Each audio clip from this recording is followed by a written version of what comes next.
지난번에 여러분들이 이제 변호사를 선임하는 경우가 많아요. 그럴 때 비용이 얼마냐 이게 좀 궁금한데, 요 사건에서요, 낙찰자가 이제 땅 낙찰자도 유치권을 신고를 했고, 그 다음에 건물을 지은 사라고 그랬습니다. 10억에 받았더니 땅 낙찰자가 이게 특파견 사람이 한 9억 정도 유치권이 신고됐어요. 그래서 점유를 못하고 있다가 건물을 지은 사람이 낙찰을 받아버리니까 그때서 이제 컨테이너 2개 갖다 놨고 막 점유해줬습니다.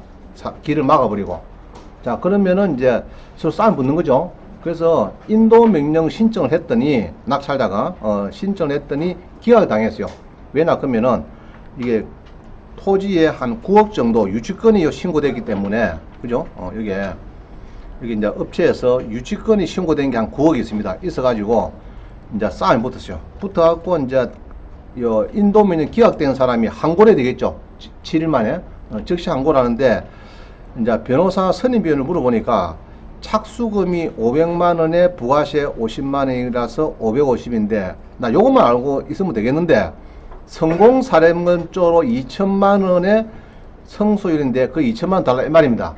그러면 2,550 달라 이 이야기예요. 그래서 보통 보니까, 우리는 성공사례는 잘 모르고 그냥 하거든요. 보통 선임하면은, 뭐 간단한 거는 뭐 2, 300, 그 다음에 조금 간 거는 400, 어떤 거는 550, 이제 부가세 넣으면은, 그래서 이제 300에서 한 500 왔다 갔다 막 이렇게 보통 보고 있습니다. 있는데, 우리가 생각하는 이 성공 사례를 자꾸 얘기를 해요.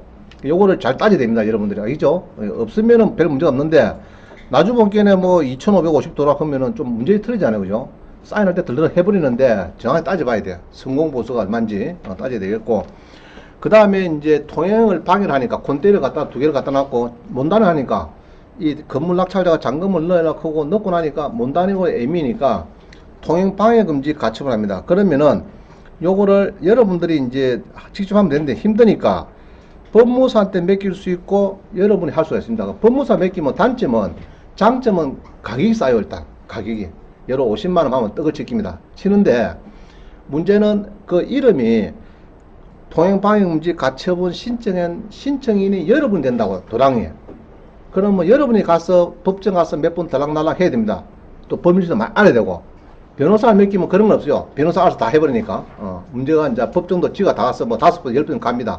그래서 이제 문제가 없는데, 법무사 맡기면 가격은 싼데, 여러분이 전부 다 가서 법정 가서 변론을 해야 됩니다. 그게 좀 안 좋아요. 안 좋고, 그 다음에 요거도 그냥 요 정도만 하면 될 줄 알았더니 요것도 성공 사례금을 또 똑같은 금액을 이야기하더라고요. 그래서 성공 사례금이 있다는 정도를 아시고, 여기에 많으면 안 되겠죠, 그죠? 부담스럽다, 그죠? 그래서 그거 잘 응원하셔야 되겠고, 그 다음에 경매에서는요, 예로 요런 거를 한 낙찰 받는다 그러면요, 보통 이랍니다. 입찰하겠다 이렇게 하면은 감정가가 있으면요, 감정가 1% 정도, 자 우리 봅니다. 책들을 보면요, 법원 행정처장이 해놓은 겁니다. 그래서 매수 신청 대리 등 보수표가 있습니다. 여기 보면은 1번이 상담 및 권리 분석 수수료를 50만원 범위 내에서 협의다. 그 다음에 1등이 되면은 감정가 한 1% 정도, 떨어진 금액에 한 1.5% 정도 준다. 예로 공장이 10억짜리다 그러면은 1,000만원 정도 주기로 한다 이 말입니다. 1,000만원. 그럼 예로 그 다음에 1등이 안 되고 3등 됐다 그러면은 그냥 50만원 정도만 주면 되겠다. 그럼 1번 2번 다음에는 떨어지면은 공장예로 30억짜리를 10억 떨어서 17억 떨었는데 떨어져버려서, 그러면 위에 1번에 50만원 2번에 50만원 받고 100만원 받으면 끝납니다. 그럼 3번은 실비니까 30만원, 이거는 뭐 별도로 하고, 그 다음 1등이 되면은 감정가의 1%니까 예로 다가구주택이 10억짜리다 그러면 한 1,000만원 정도 달라 합니다. 알겠죠? 그래 주는 게 맞고요. 그 다음에 개업공인중개사가 아파트에서 다가구주택의 예상배당표를 출력해서 손님한테 브리핑합니다. 그럼 그럴 때는 법원 행정처에 등록이 안 돼도, 이게 등록이 안 돼도 50만원은 받을 수 있어요. 아파트에서. 여러분이 경매를 배웠는데 공인중개사인데 아파트에 있다가 손님 물어봐요. 다가구주택 배당이 되느냐고. 그래서 예상배당표를 쭉 설명 좀 해주고, 얼마 받을 수 있냐, 50만 받을 수 있고, 예로 입찰 대행까지 해준 사람은, 위임을 받아서 입찰 대행까지 해준 사람은 감정가의 1%니까 1,000만원, 예로 10억이면 1,000만원 받을 수 있단 말입니다. 1,000만원. 그 이야기입니다. 자, 근데 문제는 이게 이제 50만원인데, 이제 제 같은 경우도 그렇습니다. 전화가 많이 와요. 모르는 사람도 전화 오고, 막 유튜브로 오고도 많이 옵니다. 그래서 나도 막 바쁜데 자꾸 한 번도 묵은 사람은 요거 내가 보내줍니다. 그러면 뭡니까, 지금? 그다음부터는 아예 안 와요. 그럼 답을 한번 해주면은 또 와요. 질문을 2번, 3번 그냥 하는 거예요. 그래서 여러분이 마찬가지 세무사나 변호사 자문을 구하면요. 이럽니다. 자, 그, 이제 법인 낙찰 받아가지고 저기 양도소재 좀 넣는 거 저기 나한수 내가, 고등학교 동료놈이 한 3일 했으니까 가서 물어봐라. 물어보고, 그거 가면은 딱 써놨습니다. 요일표해가지고, 뭐 30분이면은 5만원, 10만원 써놨어요. 그럼 그런 거 주고 와야 돼, 여러분들이. 주고 와야 되지. 아, 우리 원장님이, 세무사님 만나면은 뭐 설명을 잘 가서 물어보라 하더라. 그럼 싹 다 물어보고, 아니, 고맙습니다. 씨 갚이면은, 나는 어디 됩니까, 나뭐. 2탄, 3탄 보내주면 나는 못 보낸다고요, 겁이 나서. 알겠어요? 세무서가 좋아 안 한다고요. 아이고, 뭐, 황 원장은 뭐, 보내가지고 10원도 안 보내고, 뭐, 수수 10원도 안 주고, 그냥 뭐, 싹싹 물어보고 싹 가버리고, 원장님 가면 잘해줄기라고 해서 뭐, 갔더니 그냥 말만 하고 씩 가버리고, 이러면 안 됩니다. 여러분 가면은, 세무사나 변호사를 갈 때는 최소 5만원, 10만원 가져가야 돼요. 가져가서, 뭐, 상담수도 좀 드려야 안 되겠습니까? 물어보고, 본인이 10만이다, 5만이다, 그러면 그냥 주고 놓으면 됩니다.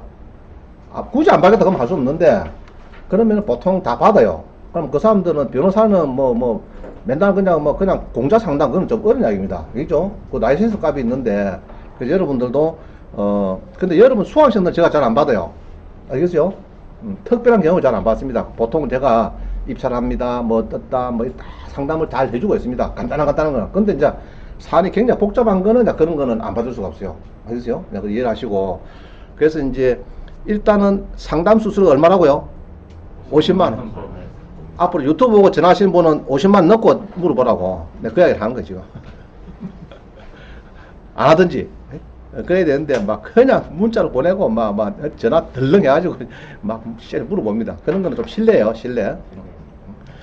저는 한다고 경매를 많이 했잖아요. 20 넘게 박사까지 따면서 얼마나 시간을 하고 돈을 투자를 많이 했습니까?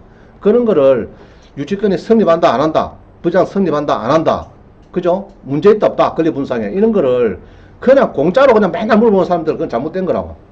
정당한 수수료를 내고 물어보시는 게 정확하단 말입니다. 알겠죠? 그 얘기를 하는 거예요. 그러나 여러분들은, 수강생들은 막 별 문제 없어요. 물어봐도 됩니다. 근데 물어보는 요령이에요. 그냥 자꾸 물으면 안 되고, 정확한 사건번호를 대면서 물어봐야지. 인수라 하는 것도요, 31가지 인수가 있어요. 임차인들이. 그러니까 주택임차권도 설명을 하면 그것도 깁니다. 멋이. 사안이 복잡해요. 근데 사건을 다 들고서 물어보면 정확하게 답을 주는데, 정확하게 물어봐야 정확하게 답을 주죠. 그냥 얼렁뚱땅 그림 그려가지고 물어보면은 틀립니다. 그죠? 선순위 전세권도 이 사마다 다 달라요. 그거를 여러분이 이렇게 나는 이렇게 답 주면 안 되잖아요. 정확하게. 사건 번호를 딱 가워서 물어보라고. 알겠어요? 물어볼 때는 가급적이면은 사건 번호를 알려 주면서 요 사건입니다. 그거 물어봐야 정확한 답이 나가는 거지. 그냥 뭐 선순위 임차이 어떻고 후순위 어쩌고 이렇게 하면은 그 선순위만 해도 인수 유형이 31가지입니다. 우리 유튜브 올라간 게. 다양해요. 사건마다 다 다릅니다. 아까 했죠? 선순위 세입자가, 전세권자가 배당을 했잖아요. 그럼 줘야 되거든. 근데 사업부자원이 인수라고 달합이면은 그건 인수가 되는 겁니다. 그거까지 봐야 정확하게 답을 주는 거죠. 제가. 그렇기 때문에 물어볼 때는 사건 번호를 가지고 물어본다. 알겠죠? 대원칙입니다. 대원칙 그래요. 일단. 자, 그 다음 봅니다.